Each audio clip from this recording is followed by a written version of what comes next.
Warhammer 40k has a storytelling problem. Yes, I can already see this video is going to have a pretty poor reaction, but bear with me. If any of you guys have seen How I Met Your Mother, then you'll recognise this scene here. My own personal get psyched mix. Now, people often think a good mix should rise and fall, but people are wrong.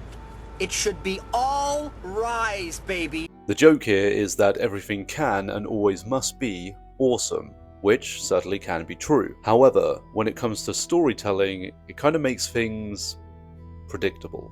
40k is famously grimdark, and for many of us that is why we like it. There are some moments of levity, but what we mostly expect is a very tough and grueling journey for our characters that is just going to have them repetitively beaten down. So when something bad happens, we kind of just expect it, and we shrug it off. Things can and always will be shit. So here I am saying all of this, but do I have a solution? Possibly. Everyone loves a redemption arc. From Avatar: The Last Airbender's Prince Zuko to Dragon Ball Z's Vegeta. Redemption arcs are the bread and butter of second chances, proving that no matter how far gone someone is, they always have a way to claw their way back into our good graces. You're probably wondering, well, Joshua, who do you think should be redeemed? And obviously I have a traitor Primarch in mind.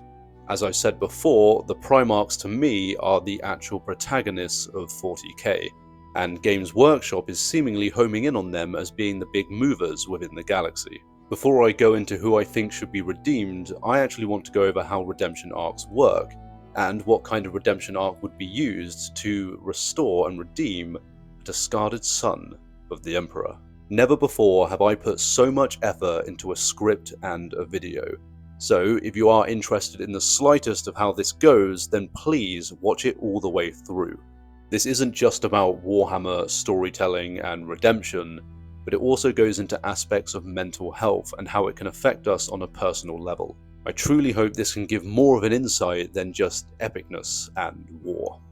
So, without further ado, let us begin.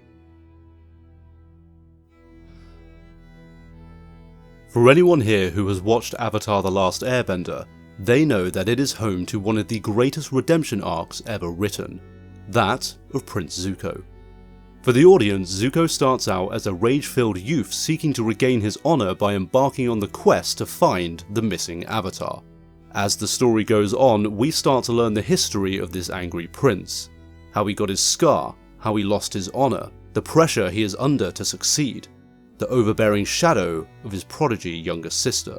Though he is the villain of the story, we steadily start to learn that his actions have real human motivations, driving forces that not all of us may be able to personally relate to, but at the very least can empathise with. Yes, we can certainly look at his situation and say to ourselves, well, that's not what I would have done, and that might be true. But unfortunately, there is one major factor in all of this that I hope very few people ever have to experience. The person that sent Zuko on this mission was the Fire Lord, and the Fire Lord is Zuko's father, and Zuko's father is a full-blown narcissist. Fire Lord Ozai treats his children like tools. Their successors are his successors. They only have value if they are under his control and fulfill their duty to him.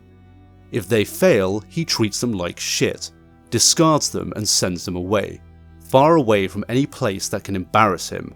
How dare Zuko bring shame upon my image? How dare my son make me look bad? If they succeed and begin to outgrow him, he then elevates himself above them and leaves them behind to save all the glory for himself. You may be a prodigy, Azula, but never forget that I am always above you. Win or lose, no matter what, the children of a narcissist parent will never be good enough. Does this perhaps remind you of anyone? So Zuko is unfortunately a victim of his father here, and escaping the power of a narcissist parent is incredibly difficult, even to the point of not being aware it is actually an option. This isn't just his father, head of the household that he lives in, he is also the leader of his entire country, his people that Zuko feels loyal to. On top of this, his father gave him his scar for speaking out of turn. Zuko is terrified of him. Zuko has to respect his father, but it is a respect born of fear, a very difficult thing to understand in the mind of a child. This is all Zuko knows. Luckily for the young prince, he is banished from the Fire Nation and sent to hunt the Avatar, and alongside him, one of the most beloved characters in all of the franchise and, to be honest, most places, Uncle Iroh. Iroh is the guiding light in Zuko's life. He has experienced the world, he has wisdom earned from years of living a well-travelled life, learning and understanding different cultures, been through his own personal losses and grieved what no parent should ever have to grieve. His mentorship of Zuko is subtle, allowing him to make mistakes, but when the situation calls for it, he will outright state the conflict that lives within him. Zuko at his heart is a good person, but through a controlling and manipulative childhood, he has been corrupted into something he is not. He has learned that love and respect are conditional. In human psychology, this is a very difficult thing to unlearn. All of this is ingrained into his subconscious, and it is believed that 95% of our decisions and beliefs are made by our subconscious, and most of our decisions are made in the moment. We don't normally get much time to sit back and reflect. This is why hindsight can be such a kick in the teeth. When we get time to reflect on our in-the-moment decision making, we see alternative paths we could and sometimes should have taken. As the story continues, we get to see more of Zuko. We start to see these moments of empathy and consideration shine through.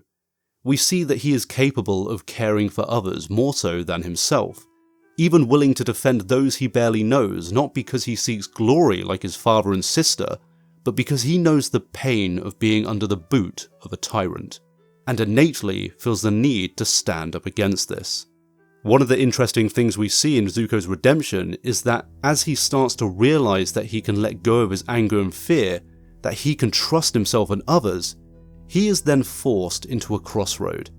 He suddenly has to choose between his new life of empathy and peace, a life he doesn't fully understand yet, or the life he knew before, the one he had been fighting for approval of since he was born. And much to his uncle's disappointment, he chooses his old life. A decision he would later regret, as he soon learns that the approval of his father and sister come at a cost. He falls right back into the pressure of not being good enough, stepping around eggshells, experiencing acceptance on a conditional level. He got what he always wanted, but he feels empty, and it came at the cost of someone he truly cared about. His uncle, who through everything supported him unconditionally. And this ate away at him. One of the genius moments of writing in this show is when Zuko goes to visit Iroh in prison. Zuko tries to talk to his uncle to convince him that he was the one that made the mistake, and Iroh remains silent. Each time this infuriates Zuko, causing him to lash out in rage. The important thing here is that Iroh isn't ignoring Zuko, he is engaging in something known as no contact. This turns Iroh into a mirror that is held up to the young prince. Everything that Zuko accuses his uncle of are actually things that Zuko is ashamed of for himself. It's not immediate, but it forces him to reflect in on himself. For Iroh, this is the most painful thing he can do. When words can no longer reach his nephew, silence is the only healing he can offer him, and he just has to hope that Zuko will find his own way. As we learned from Tales of Ba Sing Se, this is a deeply personal challenge for Iroh, being unable to help someone he loves. Quick spoiler warning in case you haven't watched Avatar and want to give it a go, skip this next bit if that is the case. Zuko does eventually join Team Avatar and faces down his father and sister, confronting the demons that always told him he wasn't good enough, rejecting conditional love. He is now accepting the embrace of the people who not only saw and felt his darkness, rage and self-loathing, but also saw the good in him, that his empathy and kindness were the things that defined him, that truly gave him his strength. So that is one type of famous redemption arc that for a kids show hits on some very deep and dark themes. I've definitely skipped out on a lot, but that's the general gist, and we're going to see how this can parallel up to 40k. Swap a few things around and I feel like you guys can see which Primarch I am thinking of as a worthy of redemption. I won't say which one yet, as there is another character redemption I want to talk about first. And well, you've seen the thumbnail anyway.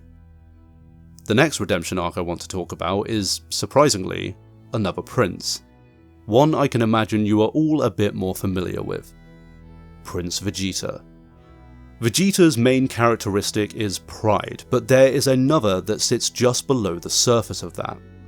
It is one that isn't often mentioned, and that is the fierce need to prove his independence.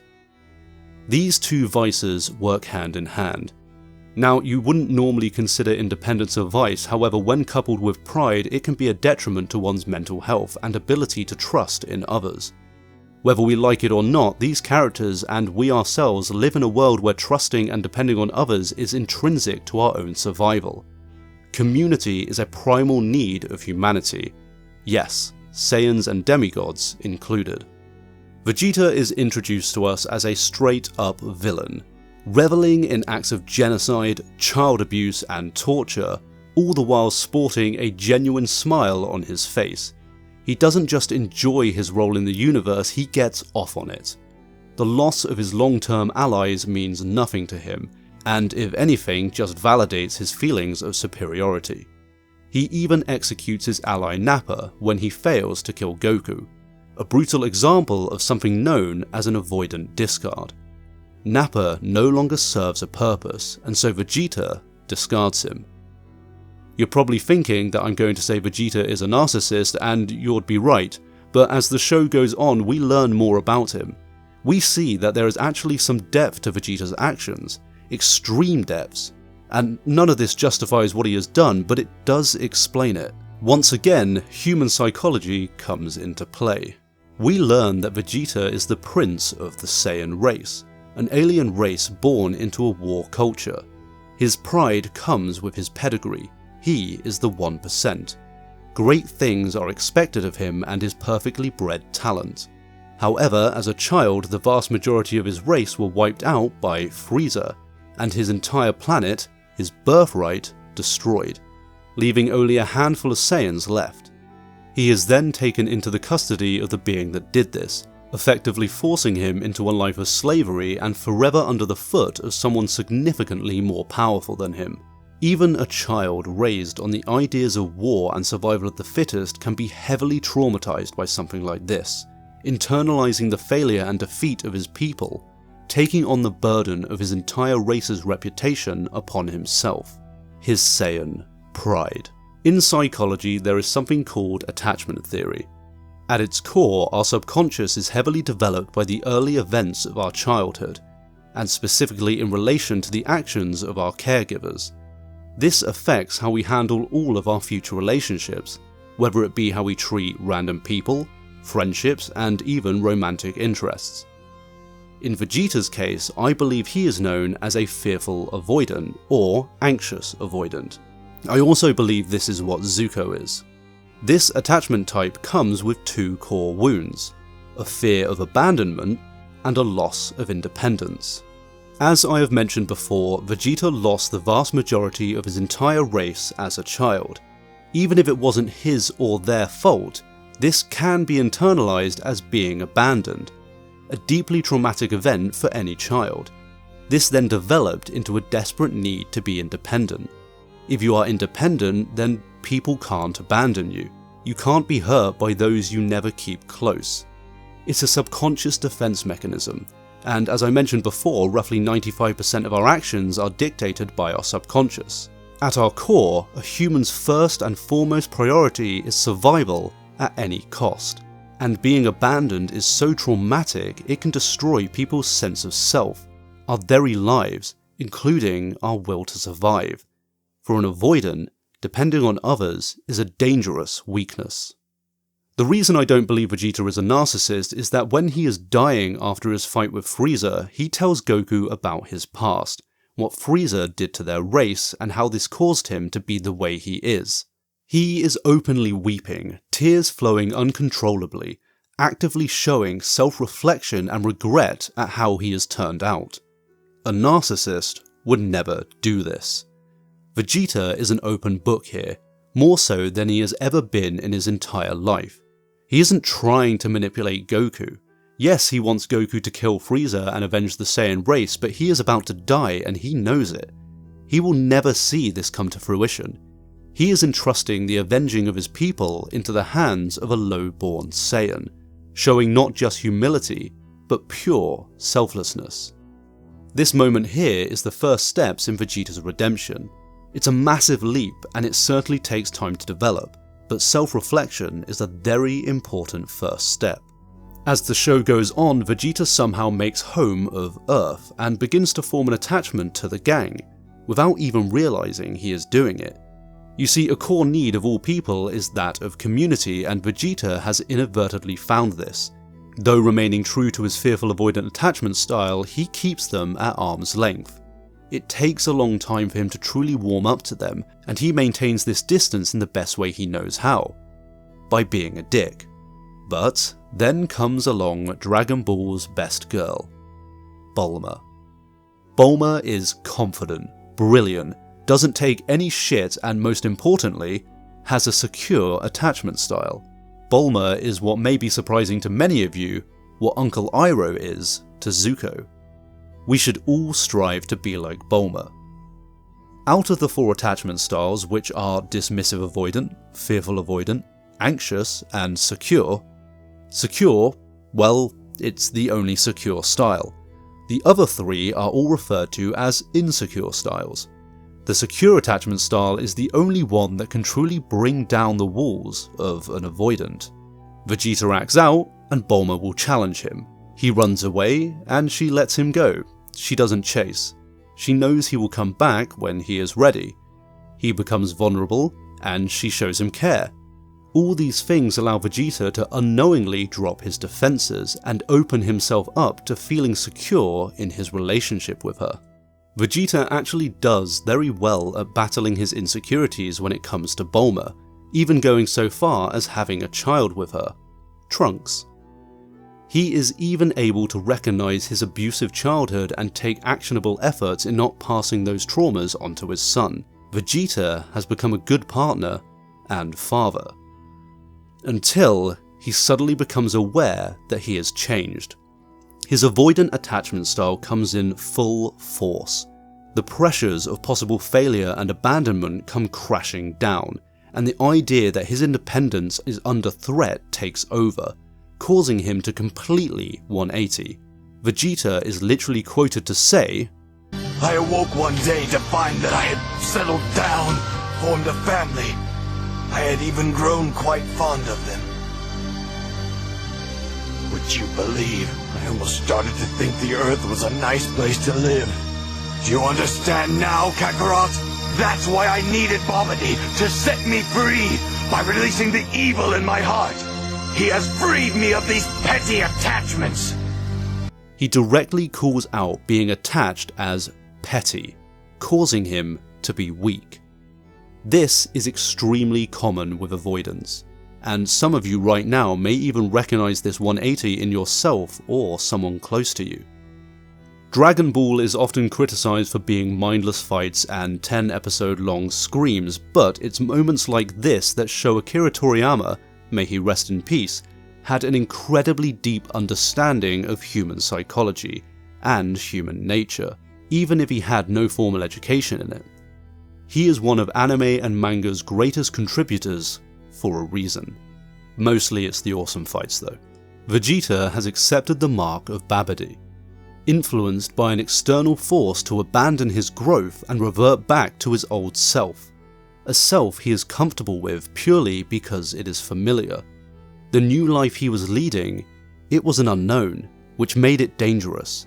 Without realizing it, he genuinely believes he is undeserving of love. It's only when he sees that by reverting back to his old self-destructive ways, that it will cost him the things he values most, and the thing he was too scared to admit that he truly desired, his family. So poetically, he self-destructs and sacrifices himself in order to protect what he truly cares about, completing his redemption and marking him as easily one of the most developed characters in all of Dragon Ball. Okay, so now I have covered what I see as two incredibly deep and well-written redemption arcs. How can we and Games Workshop use this in order to redeem a Primarch? And which Primarch fits the criteria? I imagine many of you have seen the similarities between these two stories and a certain demon Primarch of the World Eaters.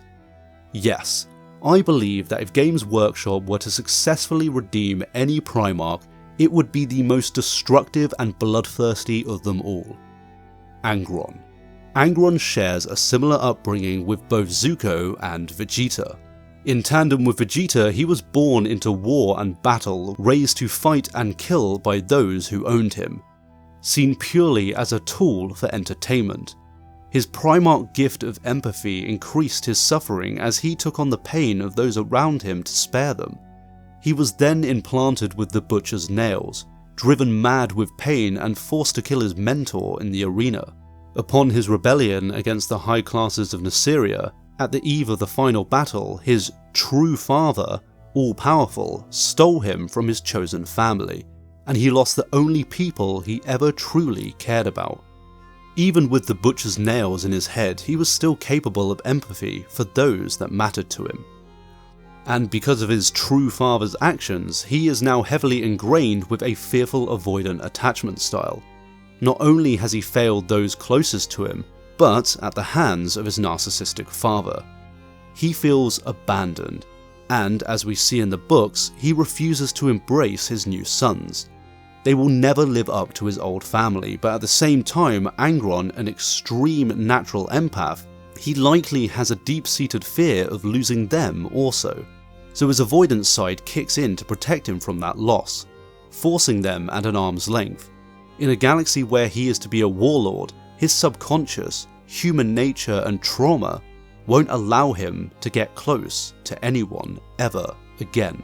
Like Zuko, he was ruled over by a narcissistic father. I would even argue the ultimate narcissistic parent, of which I want to make a video on after this one. This is a rulership he cannot escape, though he certainly tries. With his Primarch empath ability and the Butcher's nails fighting for dominance, he, like Zuko, is caught between two versions of himself. The one he knows he truly is, and the one forced upon him by his would-be caregivers on Nassyria. What is even worse is he carries trauma on top of trauma, forcing him to bury the innate good nature he was born with, all to protect himself from further damage. His subconscious has full control. None of this he does willingly. Angron is now effectively a slave to chaos and Khorne. He moves from one abusive relationship to another abusive relationship with no true free will of his own. He knows only suffering because that is all he has ever known. He is truly a tragic character. Like both Zuko and Vegeta, Angron has a deep resentment for tyranny. His hatred for the Emperor is, in my eyes, perfectly acceptable, but he has only traded one master for another, and though Khorne's influence offers Angron temporary respite from the Butcher's nails, he is still just another master. If anyone within 40k has cause to rebel against those who would see themselves as master, it would be Angron. The only thing missing in Angron's possible redemption is his own personal Iroh or Bulma. He needs a cataclysm. He needs a mentor, a guide, someone to give him that smallest nudge, just enough to reignite his empathy. And this is where it gets difficult, because I think the only person in the galaxy capable of doing that is the big green salamander that likes to give out hugs, his Primarch brother, Vulcan. Vulcan is famously known as the kindest Primarch of them all. He is also widely believed to be the best crafter among them all. The only issue is no one knows where he is, and I honestly have no idea how or when Games Workshop will bring him back, though I have often said that Primarchs coming back is a matter of when, not if. So if Angron were to be brought back and redeemed, I believe it would be a combination of a few things. Firstly, a desire to turn on Khorne, as 10,000 years of effective slavery is more than enough for the anti-slavery Primarch to be willing to put up a fight. And Angron isn't exactly loyal to Khorne as much as they just have a mutual exchange, pain relief for blood. Secondly, he would need a mentor, someone to show him compassion and a willingness to see the good in him. Vulcan is the top candidate for this. He even tried to believe there was good in Kurz. His perpetual nature would also allow him to go toe-to-toe with Angron without killing him, which is important for step 3. Thirdly, this is a long shot, but the Emperor once said that he could remove the Butcher's nails from Angron, but it would kill him. So if Vulcan, a master of technology, were able to subdue Angron and then rather than remove the Butcher's nails, instead reprogram them of sorts, ideally just turn them off. If anyone were to be able to do it, Vulcan and his perpetual nature would be near the top of that list. Remove Angron's pain and remove his need for Khorne. All that would be left would be some intensive therapy from the big green giant himself. Vulcan knows trauma on a very personal and deep level. As long as Angron is willing to accept it, he could fix his mind in time. Moving quickly back to Avatar: The Last Airbender, one of the most healing scenes in the entire show is when Zuko and Iroh reunite after having spent a long time out of contact. When Iroh notices Zuko, he immediately turns from him, not to punish Zuko, but to see if he has really done the work on himself in order to heal and acknowledge his actions. The pain on Zuko's face is evident, and then he proceeds to do the hardest thing a fearful avoidant can do. He apologizes and admits to the shame his actions caused. Without hesitation, Iroh embraces Zuko with forgiveness. Both characters show two very different forms of acts of courage. One to admit the damage they caused, and the other to accept the apology and forgive. This is when Zuko's true redemption has come to pass. In my opinion, Iroh is a character and an ideal we should all aspire to. I know I am personally guilty of not understanding his lessons like I should have. Patience and forgiveness are a virtue. Vulcan could play this role. He could heal the pain of the Butcher's nails and just leave Angron to reflect in on himself, and when he is ready, Vulcan could be the first to offer him forgiveness. Two brothers embrace in compassion, possibly the first time any of the Primarch brothers have done so in any way, and fuck me if that wouldn't be a shocking and powerful moment to go down in 40k history. All of this could take many in-story years, possibly even hundreds. Hell, Games Workshop could have Angron vanish for a few years and then just return with Vulcan out of nowhere fully healed, giving us a book that explains what happened. Unfortunately, I have no gift for writing as much as I want to learn, so the nuances of this is beyond me, but Games Workshop has more than enough talent in their ranks to pull this off. The only issue I find with this is that even were Angron to have his mind become whole again and return as a redeemed Primarch, I just can't see him siding with the Emperor. His hate for him is as justified as Zuko's is for his father. At best, Angron's redemption will come as a healed son of the Emperor, roaming the galaxy of his own will, doing what he believes is right for humanity as a whole. Angron would have a lot of personal wounds he'd still want to heal, and that kind of healing can only be achieved through self-atonement. There is actually one more core wound that fearful avoidants carry that can slow down their healing journey, and that is one of shame. Something Angron as a natural empath will carry in boatloads. This, I believe, is where the story of Angron can continue on. In seeking his atonement, he must also seek to relieve the shame of what he has done in his past.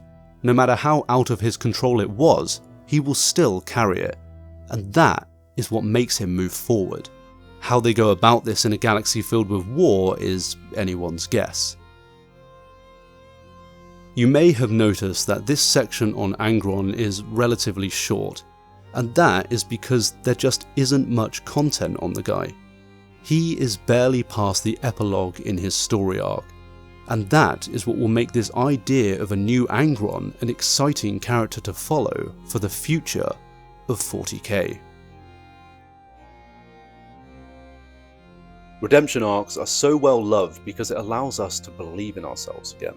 I can imagine many of us have made mistakes that we wish we could go back on, said and done things that make us feel empty and hopeless, lived out our own personal nightmares that we just wish we could escape, prove not just to those around us, but to ourselves that we are worthy, that we genuinely do deserve a second chance, that we can hope again. And this is how Games Workshop can freshen things up, because when there is hope, it is all the more grimdark when that hope is dashed away. That is how they can truly start to shock their audiences. But maybe, just maybe, there is something from all of that that will shine through. Something that will last. Something that will make all of the wars worth fighting for. I mentioned a few times in this video something called attachment theory, which was a massive inspiration in me writing this script. I've only covered it on a very basic level, but it is something that has consumed my interest over the last few months.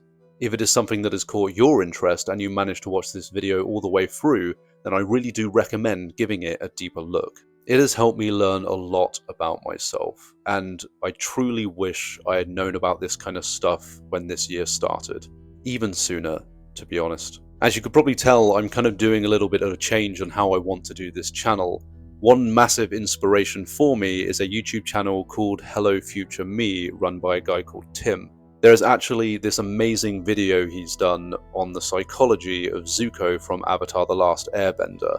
It's an hour and a half long, but I really do recommend it. I'm going to try and link it in the description for those who are interested, and possibly put it up in a title card if I'm able to do that. It goes heavily into trauma and mental health and things you just wouldn't expect from what is essentially a children's cartoon. But Avatar is one of my favorite shows of all time, and it means a lot to me. So this video is just incredible. Anyway, like the video if you liked it, subscribe if you want to see more, hit that bell button if you want to get notified on future videos, and comment and tell me what you thought about the video and if you liked it. And if you didn't like it, tell me what you didn't like about it and I can try and improve. Never have I ever put this much effort into a script. So I really hope you guys did like it and you've taken away something that you feel can help you in the future.